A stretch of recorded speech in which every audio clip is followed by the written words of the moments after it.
Buenos días, soy Vanessa Vallejo y ustedes están escuchando el podcast del Pan Am Post.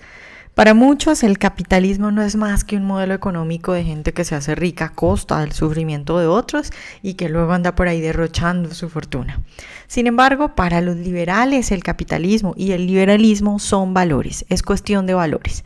Y contrario a lo que la gente suele creer, el capitalismo no se trata de gastar y derrochar, sino que más bien tiene como base el ahorro. No es posible que una sociedad se capitalice si no hay ahorro previo. En nuestro podcast de hoy hablaremos al respecto, conversaremos sobre los valores que hay detrás del capitalismo y bueno, como nuestro invitado de hoy es nada más y nada menos que el profesor Miguel Anzo Bastos, pues lo aproveché para hablar también de otros temas, como por ejemplo la relación entre propiedad privada y libertad, ya que hay quienes piensan que estas dos pueden ir en contravía. También charlaremos de asuntos de política migratoria e incluso le pregunté al profesor por qué él decidió ser liberal. Y bueno, para quienes aún no lo conocen, Miguel Anzo Bastos es un libertario muy popular por sus increíbles disertaciones. Quienes no están en España pueden hacer como yo y encontrarlas en YouTube. El profesor Bastos es doctor en Ciencias Económicas y Empresariales y profesor de la Universidad de Santiago de Compostela. Profesor Miguel Anzo Bastos, buenos días y muchas gracias por estar hoy con nosotros. Buenos días, señorita Vallejo, encantado de saludarla. Profesor, bueno, pues hace poco en nuestras redes sociales se abrió una discusión a partir de un video de Juan Ramón Rayo en el que él hablaba del absolutismo de la propiedad privada, haciendo referencia pues a Rothbard. Y bueno, para mí es un error hablar de que hay momentos en los que la libertad y la propiedad privada están en conflicto. ¿Qué piensa usted? ¿Tiene sentido decir que hay casos en los que se deba pasar a un segundo plano los derechos de propiedad porque de lo contrario se limita la libertad? Algo de eso hay, vamos a ver. La propiedad privada es un invento humano, es un invento cultural para evitar conflictos en caso de asignación de bienes escasos. La propiedad privada aparece precisamente para evitar luchas y evitar conflictos, de tal forma que los derechos de propiedad se asignan y en caso de disputa hay una persona que tiene mejor derecho que otra para asignar esos recursos. Propiedad y libertad están íntimamente asociadas. No sé exactamente cuál es el orden, pero sé que no se puede diferenciar claramente un derecho de libertad de un derecho de propiedad. Aunque el orden exacto, cuál viene primero, no sé exactamente. Creo que puede ser que venga primero la libertad, puede ser que venga primero la propiedad. Pero la idea es esa. Se trata de una forma de asignar derechos de forma humana para evitar conflictos. Y creo que en el caso que se planteaba en el vídeo no resolvía el conflicto. Se plantea el caso, por ejemplo, de una persona que tiene hambre y le quita una manzana a otra. Veamos. Es una situación ideal, es una situación que todo el mundo puede entender, que la persona que tiene hambre tiene un eximente o tiene un atenuante en otro tipo de casos, pero eso no le da un derecho positivo a la manzana de la otra persona. Veamos, una situación en la que una manzana decide la vida de una persona, quiere decir que esa manzana tiene mucho valor, quiere decir que las manzanas no son escasas en ese sitio, perdón, las manzanas son escasas en ese sitio. No se analiza tampoco la importancia que tiene la manzana para el poseedor de la manzana. Igual es su única manzana también. Entonces, es su vida contra la vida de la otra persona. Para evitar ese conflicto, se asigna que el propietario legítimo de la manzana tiene mejor derecho a la manzana que la otra. Pues en ese aspecto sí. Y de esa manzana también depende de su posibilidad de existir. Por tanto, entiendo que tiene mejor derecho a la manzana que el otro. Después habría que analizar otra cosa. Un individuo efectivamente tiene derecho a una manzana. Pero, ¿y si son muchos individuos, cada uno cogiendo una manzana del montón? Es decir, tienen derecho cada uno de los individuos, sin abusar de su derecho a arruinarme a mí, o tengo derecho yo a defender mis manzanas. Eso es un debate importante. Todos entendemos lo que quiere decir el profesor Rayo y todos entendemos que esa persona, pues, hombre, nadie la va a condenar en caso de que haya muchas manzanas, etcétera. Pero eso no le da mejor derecho. Una cosa es que sea un eximente, otra cosa que no sea condenado, otra cosa que sea comprendido, otra cosa que esa persona tenga un derecho positivo a tener la manzana del otro. Precisamente porque habría que comparar las utilidades de las dos personas que tienen las manzanas en cada caso. Entonces, es un tema complejo. Pero yo tiendo a pensar que tiene mejor derecho el propietario de la manzana. Por lo tanto, sí que propiedad y libertad están íntimamente asociadas y que la libertad del propietario puede verse menguada en el caso efectivamente de que esa manzana sea muy importante para él y limitar su libertad. Entonces la propiedad sí que tiene una lógica de derecho absoluto, en este caso por lo menos que se plantea. Claro, profesor, pues ya que estamos hablando de derechos de propiedad, los progresistas suelen hablar de derechos humanos e inexplicablemente atacan la propiedad privada al mismo tiempo. cuando en mi opinión el concepto de derechos pues solo tiene sentido como derechos de propiedad. Y en torno a esa discusión hay un debate que me parece que ilustra muy bien esto, y es el de la inmigración. Hay quienes afirman que prohibirle la entrada a personas a algún territorio es violar su derecho de libre circulación. Sin embargo, pues mi punto sería más bien que más que un derecho de emigrar y andar por donde uno quiera, y de nuevo remitiendo a los derechos de propiedad, lo que existe es un derecho de los propietarios a alquilar o vender propiedades. Pero, ¿qué piensa usted de este tema de las políticas migratorias y de la idea de que no tener fronteras abiertas es violar un derecho de libre circulación? A ver, el tema es enormemente complejo. Históricamente, hasta los años 10 o 20 del siglo XX, había no un derecho, digamos que no existían pasaportes, las personas podían moverse libremente por el mundo. Eso después de la Primera Guerra Mundial se recorta, se instauran los pasaportes y ahora se establece una especie de derecho de admisión al país.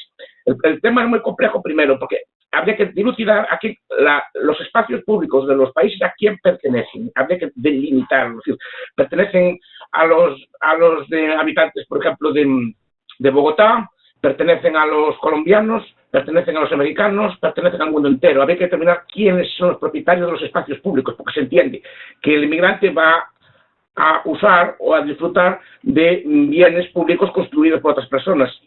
Y se trata de dilucidar, en cualquier caso, a quién corresponde ese derecho, si a los propietarios, a la humanidad entera, o a los que construyeron eso. Y eso habría que debatirlo.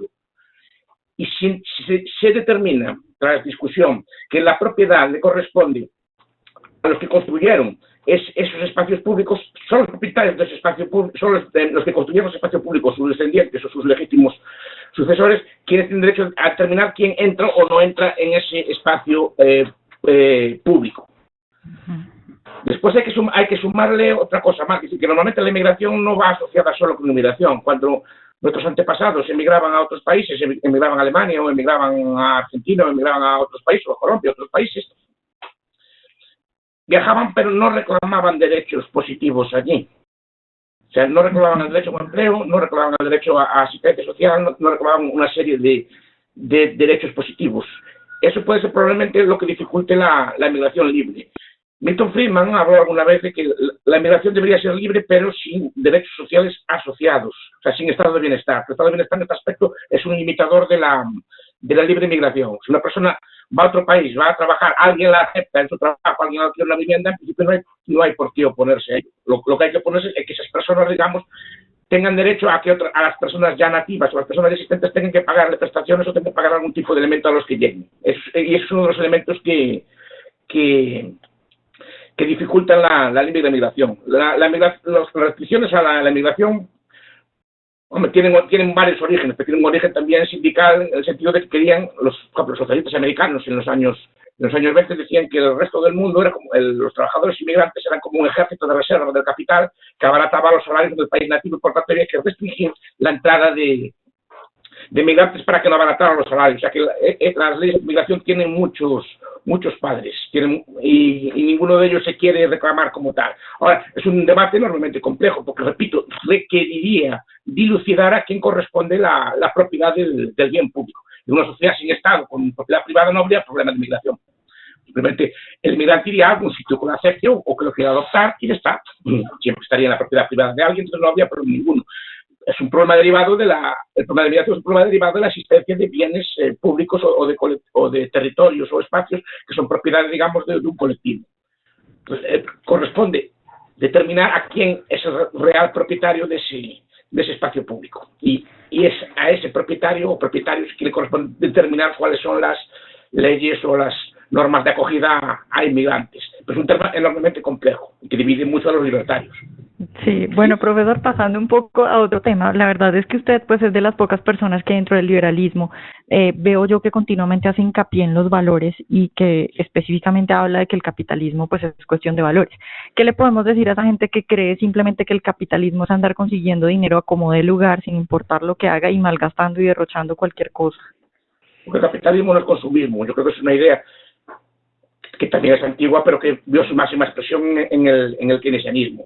El capitalismo es un sistema de instituciones económicas, pero claro, para que exista capitalismo tienen que existir capitales previos, y para que existan capitales previos tienen que haber unas formas de vida que privilegien el consumo futuro frente al consumo presente. O sea, tiene que haber alguna forma de ahorro, que ese ahorro correctamente canalizado a través de los capitalistas se transforme en bienes de producción y en bienes de consumo. O sea, el consumismo deriva de la prosperidad que trae el capitalismo y se identifican. Eso habló hace muchos años un profesor americano que se llama Daniel Bell, en un libro que se llama Las contradicciones culturales del capitalismo, que habla de eso. El capitalismo, al engendrar tanta riqueza, genera, digamos, una idea de que la riqueza es algo como dado, como que cae como el maná del cielo, y que por lo tanto es mero consumir, mero disfrutar, y que hay una especie de derecho vital a consumirlo y no ve los esfuerzos, los ahorros, las formas de vida que llevaron a conseguir esa riqueza. Parece que es algo que cae del cielo. Y es una idea que es muy interesante de apuntar. El capitalismo deriva de valores. Y la riqueza en general deriva de valores y de formas de vida. Claro, profesor, pues el ahorro y el trabajo son valores de los que usted habla mucho y son fundamentales para aumentar el bienestar, como usted bien lo decía. Sin embargo, pues pareciera que a medida que pasa el tiempo, como está diciendo usted que decía en ese libro, en tanto que ahora disfrutamos de tanto bienestar, parece que se nos olvidó lo importante del ahorro. Nuestros abuelos, sin duda, por ejemplo, eran más ahorradores que nosotros. ¿Cree usted que estamos en un camino de retroceso y que podríamos ver una especie de involución si seguimos así? Hay dos fuerzas, algo de eso hay. Por un lado, se instala culturalmente, y por eso digo que tan importantes los valores, una cultura de carpe diem, de vivir el momento, de vivir el día, de disfrutar de la vida, del momento y de no ahorrar. A eso colaboran también determinadas políticas públicas, determinadas políticas estatales, por ejemplo, todos los sistemas de previsión social que hacen innecesario para una persona el ahorrar porque ya alguien cuidará de él, algún sistema, tienes algún tipo de derecho social, algún tipo de institución que te cuidará de ti y te dará una pensión cuando seas anciano, etc., independientemente de lo que tú hagas. Eso lleva, por supuesto, a un cambio en las conductas de las personas, llevándolas a cambiar los hábitos de vida que condujeron a esta riqueza. Pero por otro lado hay un aspecto positivo, que al ser cada vez la acumulación de capitales mayor, cada vez es relativamente más fácil acumular capitales, bien sea por las propias personas, bien sea por las empresas. Pero cuidado, cualquier camino económico puede ser revertido. No hay ninguna ley de hierro que diga que tengamos que estar creciendo siempre. Si consumimos más capital del que producimos, nuestras sociedades lentamente empezarán a decaer, y hay ejemplos bastantes en la historia para demostrarlo. Pero sí que incido en esto, cuidado. También digo otra cosa, no es obligatorio crear más bienestar. Las personas tienen derecho en su vida a llevar la vida que quieran, pero tienen que asumir las consecuencias de lo que hacen, que es otro valor que también se está olvidando, que es el de la responsabilidad. Es decir, las personas tienen derecho a vivir la vida que quieran, disfrutar del momento, vivir la vida, etcétera, etcétera. No hay ninguna objeción moral que ajustar, pero sí tienen que tener en cuenta que después no tienen por qué tener derecho a que otras personas cuiden de ellos si les va mal, etcétera. No, es decir, una persona tiene derecho a llevar la vida que quiere, pero tampoco puede pretender obligar a otras personas más industriosas, más ahorradoras, etcétera, a que las cuiden en caso de necesidad. De cada persona tiene que cuidar de sí misma en este aspecto y adoptar los valores precisamente de previsión que le lleven a poder llevar una vida digna y plena sin necesidad del auxilio de otras personas. Claro, profesor, pues ya para terminar yo quisiera acabar preguntándole, ¿por qué es usted liberal? Uy, no sé, es una gran pregunta, porque yo pasé por más ideas que esta. No lo sé. Yo creo que primero es una actitud psicológica. Yo creo que deriva de entender la postura de la otra persona. Que en cualquier relación hay dos personas y que en una relación de mercado las dos partes ganan. Yo siempre abominé de la fuerza, no me gusta la paz, me gusta el comercio, me gusta la libertad y no me gusta usar la fuerza ni imponer nada a nadie, quizás sea por eso. Al principio eran ideas intuitivas, ideas de corte subjetivista. El subjetivismo es un rasgo muy importante del liberalismo y es uno de los factores principales que determina la escuela austriaca como escuela económica. Yo creo que esa visión subjetiva, no sé si psicológicamente a qué se debe, la tengo desde muy pequeño. Yo vi en el liberalismo una ideología que expresaba muy bien lo que yo entendía por el mundo. Es decir, yo no puedo obligar a otra persona a hacer nada.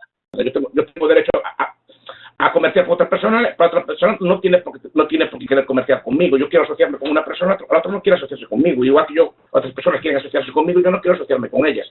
Sean intercambio, sean relaciones amistosas, sean relaciones de cualquier tipo. Y eso lo entendí yo siempre muy bien. Igual que yo porque hay personas que, por ejemplo, entienden que ellas tienen derecho a despedir a su patrón cuando ellas quieran. Es decir, mi patrón a mí no me paga poco, no me gusta el trabajo, tengo derecho a despedirlo si hay un patrón mejor, pero el patrón, si encuentra uno mejor, no tiene derecho a despedirme a mí. Ese tipo de idea a mí siempre me extrañó, me resultó difícil de entender, ¿no? ¿Por qué una persona tiene derecho a despedir cuando quiera a otra y la otra no la puede despedir cuando quiera a ella? Pero creo que si no se entienden este tipo de actitudes, este tipo de razonamientos objetivos, es difícil comprender las ideas liberales. Claro, bueno, muchas gracias, profesor, por estar hoy con nosotros. Gracias a ustedes, señorita Vallejo. Muy amable. Ojalá hayan disfrutado esta entrevista de hoy. Recuerden seguirnos en nuestro canal de YouTube para disfrutar de todos nuestros programas y nos vemos en una próxima emisión.